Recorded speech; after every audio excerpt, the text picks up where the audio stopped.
माकुम, जो तुम्हारे पास है उसकी तस्दीक करने वाला हो।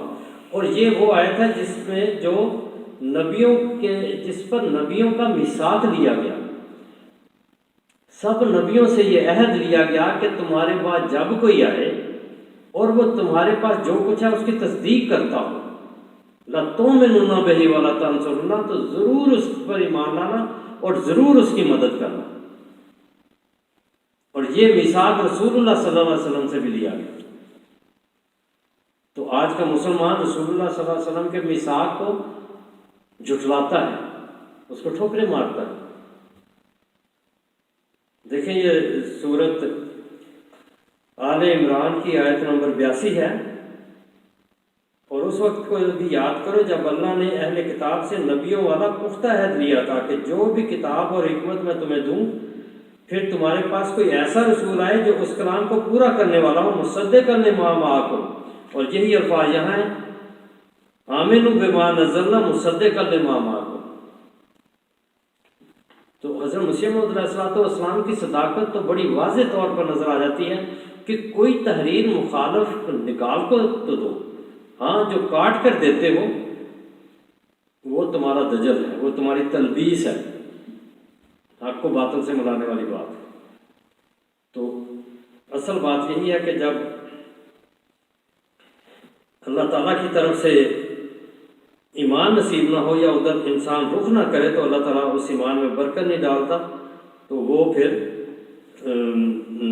इनकार के नतीजे में डलता है, इंसान इनकार ही करता है।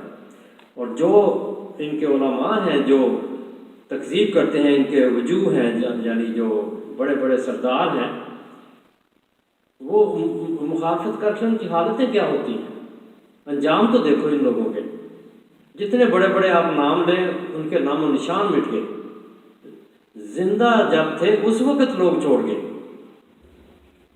अताउल्लाह शाह बुखारी का नाम बड़ा लेते हैं, जब वो आखिरी बीमारी में था लोग छोड़ चुके थे और वो ज़ुबान को पकड़ के बताता था कि ये जब कुतिया जब तक भौंकती रही है सारे इर्द गिर्द रहे हैं, जब चुप हो गई है तो कोई नहीं आता। सनाउल्लाह अमृतसरी जिसने हज़रत मसीह सल्लल्लाहु अलैहि वसल्लम से मुनाज़रे की और बड़ी तकज़ीब की, हज़रत खलीफा सानी रज़ी अल्लाह ने उसका इलाज कराया, सब छोड़ चुके थे।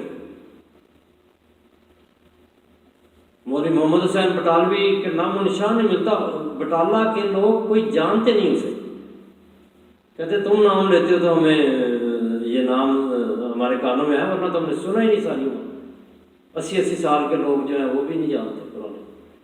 तो ये इनका हाल होता है कि फ़नरुद्दुहा अला अदबारिहा, ये दोबारा पस्ती की तरफ चले जाते हैं और मिट जाते हैं। इन्नल्लाह ला यग़फ़िरु अन युशरका बिही, अल्लाह इस बात को हरगिज़ माफ़ नहीं करेगा कि किसी को उसका शरीक करार दिया जाए।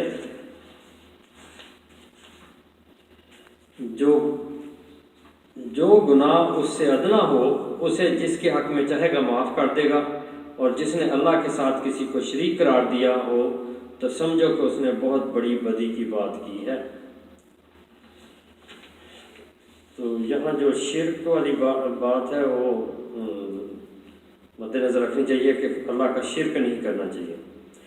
तो यहाँ गुनाह की 3 किस्में हैं, यग़फ़िरु मा दूना ज़ालिका शिरक है और बाकी गुनाह है। गुनाह में 2 किस्में होती हैं, कबायर गुनाह है और सगायर। तो शिर्क की सज़ा ज़रूर मिलेगी, रूह के ख़िलाफ़ जो कुफ्र है वो माफ़ नहीं होगा। शिर्क जो है वो बुनियादी तौर पर रूह के ख़िलाफ़ एक कुफ्र होता है, वो नहीं माफ़ होगा। और कल भी ये बात आई थी कि वो गुनाह जो छोटे हों, सगायर गुनाह हों, मगर वो तर्क ना किए जाएं तो वो कबायर ही कहलाते हैं, क्योंकि उनकी आदत हो जाती है, फिर उनके लिए मुजाहदा करना पड़ता है। तो इसलिए छोटे गुनाह भी ज़रिया बन जाते हैं बड़े कबायर का। तो कहा जाता है कि कबायर के मुकद्दमात सगायर भी होते हैं। हज़रत मसीह मौऊद अलैहिस्सलाम ने लिखा है कि शिर्क से यही मुराद नहीं। हज़रत मसीह ने शिर्क पर बड़ी तफसीली रोशनी डाली है, किस तरह शिर्क खफ़ी है, शिर्क जली है, मख्फी तौर पर आता है या ज़ाहरी तौर पर आता है, मुख्तलिफ़ किस्म के, और उनसे बचने के तरीक़ भी बयान किए हैं। मैं एक सिर्फ इबारत पढ़ता हूँ कि शिर्क से यही मुराद नहीं कि पत्थरों वगैरह की परस्तिश की जाए, بلکہ یہ ایک شرک ہے کہ اسباب کی پرستش کی جائے، سبب جو ہوتے ہیں، مثلا انسان کو محسوس نہیں ہوتا بعض اوقات کہ اس دوائی سے میں ٹھیک ہو گیا ہوں. یہ دوائی جو ہم لیتے ہیں، گولی ہے یا ٹیکہ ہے یا جو بھی ہے، سیرپ ہے، وہ ایک سبب ہے. اللہ تعالیٰ نے اسباب بھی پیدا کیے ہیں، تو اللہ تعالیٰ کے پیدا کیے ہوئے اسباب سے فائدہ اٹھانا یہ ضروری ہے، ان کو ترک نہیں کرنا چاہیے.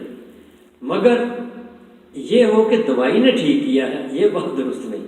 تو اس طرح باریکیوں میں حضرت مسیح علیہ السلام نے بیان کیا کہ اللہ نے دوائی کو حکم دیا ہے کہ وہ اثر کرے، اور میرے جسم کو حکم دیا ہے کہ میرا جسم اس دوائی کے اثر کو قبول کرے. ان میں سے دونوں باتیں نہیں ہوتی تو دوائی بے اثر ہوتی ہے، ان میں سے ایک بات نہیں ہوتی تو دوائی بے اثر ہے. تو دونوں کو کون حکم دیتا ہے، کون مؤثر کرتا ہے کہ وہ اثر کرے، وہ اللہ تعالیٰ کی ذات ہے.